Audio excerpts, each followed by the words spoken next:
Good morning, everyone. I'm excited to be with you today. Today is Saturday, April the 9th, and we are going to get right into the Just for Today.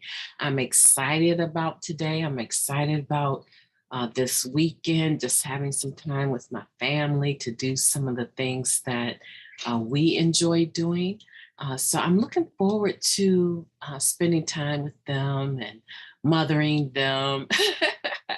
I know. At my age, oh wow, this has just been the best time, the best season of my life to be placed in the lives of two young people that need guidance. So I'm very excited about it. I hope that you are having a beautiful morning. I hope that you've taken time to tend to your own needs, tend to your own spirituality, your own physicality, your own mentality, right? Tend to yourself holistically. And if you need some help trying to figure what that is, get a hold of me. You can reach me at recoveryofhope21@gmail.com. I am available for discussion. Just reach out to me and then we set a time to Zoom together. That would be my best um, type of contact, is to set a time that we can have a Zoom one-on-one. So reach out to me and then we can schedule something that works for you and I both. I'm brought to you by Hope Through Navigation. And this is the Hood Recovery Services. Hood is an acronym, HOOD, and it stands for Hope Offered on Demand. And I am busy as a bee, creating content and learning. I'm self-taught, so I'm creating content and learning through YouTube videos, what the best lighting is and different things that I need to do to be able to edit. I really haven't taken editing very seriously because I do like the organic atmosphere of being able to have a discussion and not make real huge blunders, but I do believe in being organic. I don't want it to be so sterile, but I will be doing some editing and putting some cards up that I want to make sure that you see and have access to certain information. So that will be coming in the next week or so. All right. Oh, I got one thing I want to tell you. I taped my first video, my first Zoom meeting of doing a few questions off of step one.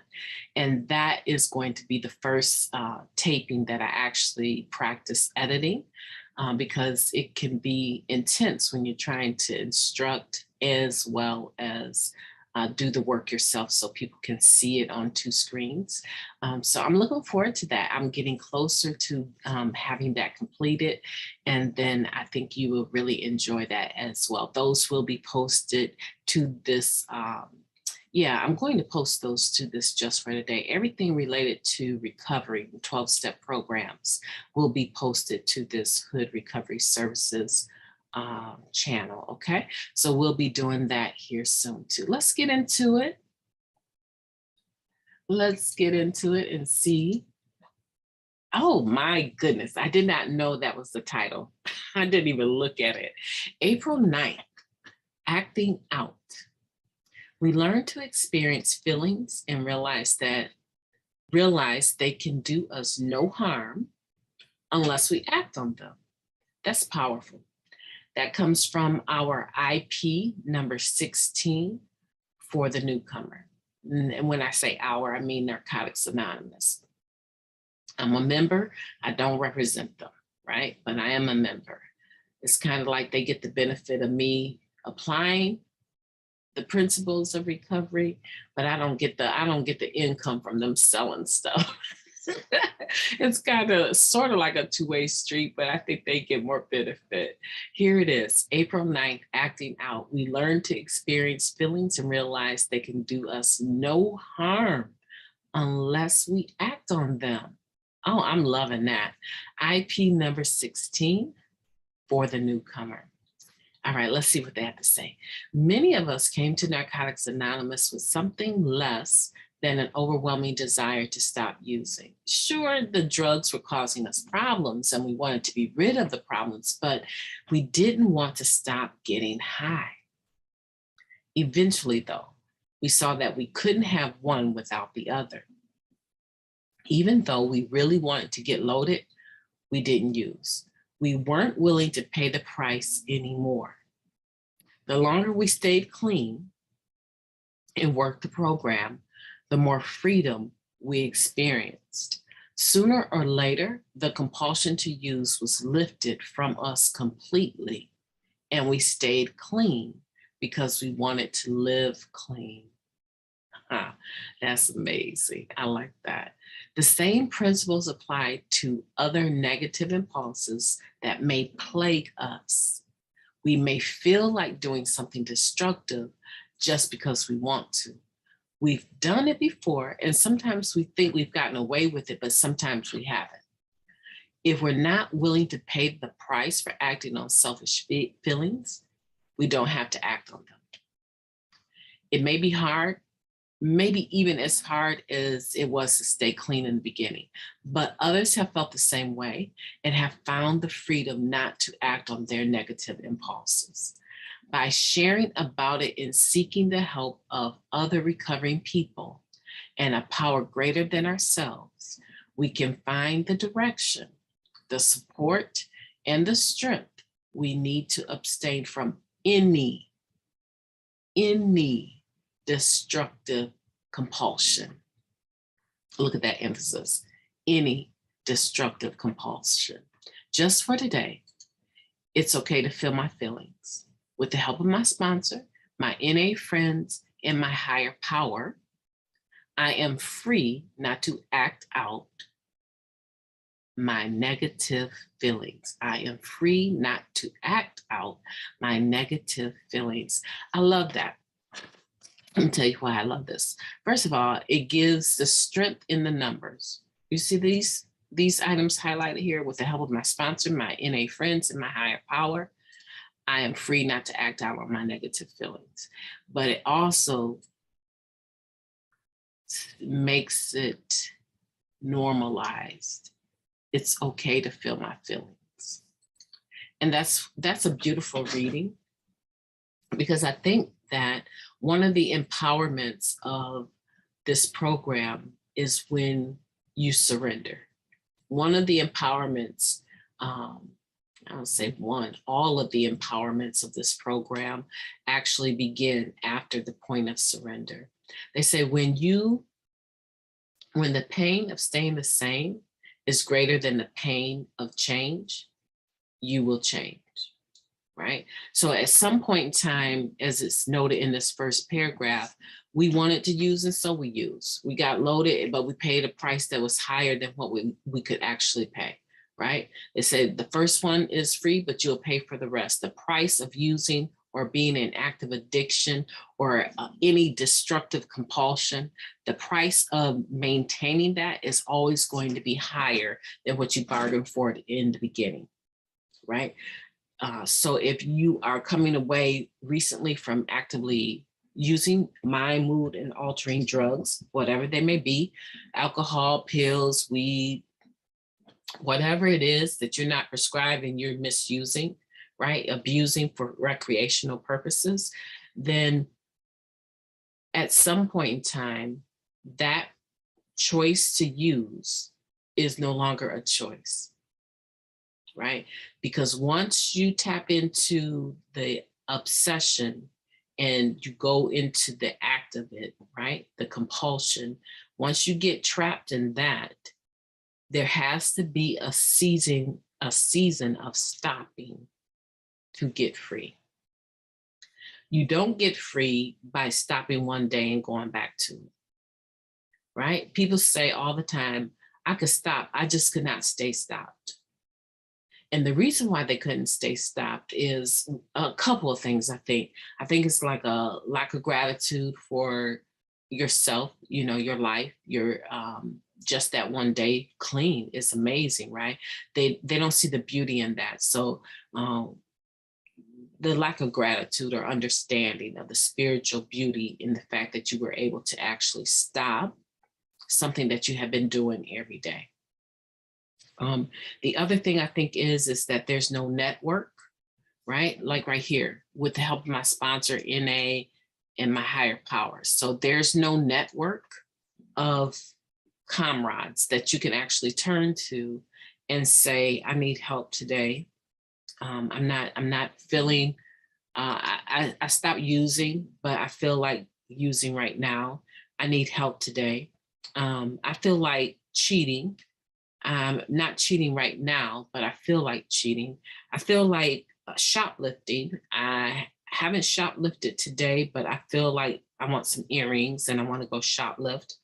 Um, I haven't boosted, but I want to boost today, right? Because I know that there's a huge sale going on at this place and there'll be tons of people and I can get in and out without being detected. Um, I haven't overate today. I haven't gone to all you can eat buffet and sat for 8 hours in a long time, but today I want to do that. I haven't taken a hit off a joint in a minute, but I'm ready to do it today, right? So there's no one that they can turn to. That's the second reason why I think people go back. They don't have a network of people that they can actually turn to or feel that they can turn to, because I believe that members in Narcotics Anonymous are always ready and willing to do a 12-step with the person, meaning that they're willing to be a support for them. So they don't use the network that they have, or they've been gone so long that network has disintegrated into nothing. They don't know the numbers to get a hold of people, but you can always find the NA meetings online, right? You can always find where meetings are. So, and there's some in our area that have never changed their location. And if they've changed location, they just either gone across the street or right around the corner. They've stayed pretty much in the same vicinity. And anyone can tell you, all you have to do is show up on that particular area and they will tell you, oh no, that meeting moved over across the street. They're in that building, right? So I think that's one thing. And then the third reason why I think people can not stay stopped is because they have like a limited view of their ability to make the choice, right? They don't have as much experience in resisting or making the right choice on that. And so that muscle memory pushes them more towards, you've always done it, you've always gotten away with it, you've always survived. Yeah, you've had 1 or 2 overdoses, but they found you, you're still here, you can do this, right? So I think it's stuff like that. And I would say today, if that's you and you're in your feelings, and you're thinking about doing something that you know that you have intentionally stopped doing because it's detrimental to who you are holistically. And but you really are leaning towards in your mind, because they say the relapse always happens mentally first, right? Spiritually first.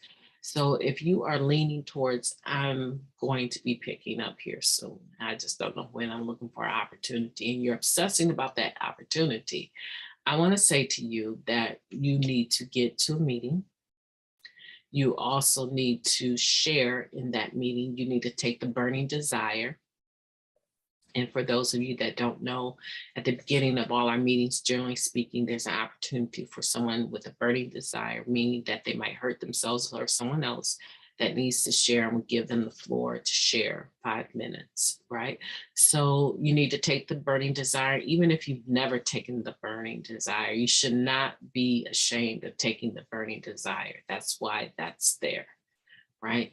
And you just need to say, my name is so-and-so, I'm an addict, and I'm really I'm like this close to using. I feel like I need you guys, and I don't need to leave the meeting and be by myself. I need to hang out with some recovering people that just don't mind sitting up drinking coffee or talking or chit chat. I need the network. I need the fellowship right now. And just say that. If you know why you want to use, you can indicate that. But if you don't, hey, what I want to say is that it's more common for us to want to than not. There doesn't really necessarily have to be a reason why. It doesn't have to be that someone passed away or anything heavy like that. It could just be you just detoxing. And that's a thought, right? Maybe you need to detox in a facility that can offer assistance to you so that you're not feeling all of the pain and the withdrawal symptoms on your own. Someone is monitoring you. Some people definitely have taught themselves how to detox. They've done it so often, not realizing that it comes in waves. And usually when the wave goes high and you've been doing good so far, the wave goes high and those thoughts come, those racing thoughts and those patterns. A lot of times you don't know how to handle those on your own, where someone in a facility would be able to walk you through that and make sure you come through. The problem around here in this area is we really don't have any long-term assisted recovery facilities. We don't.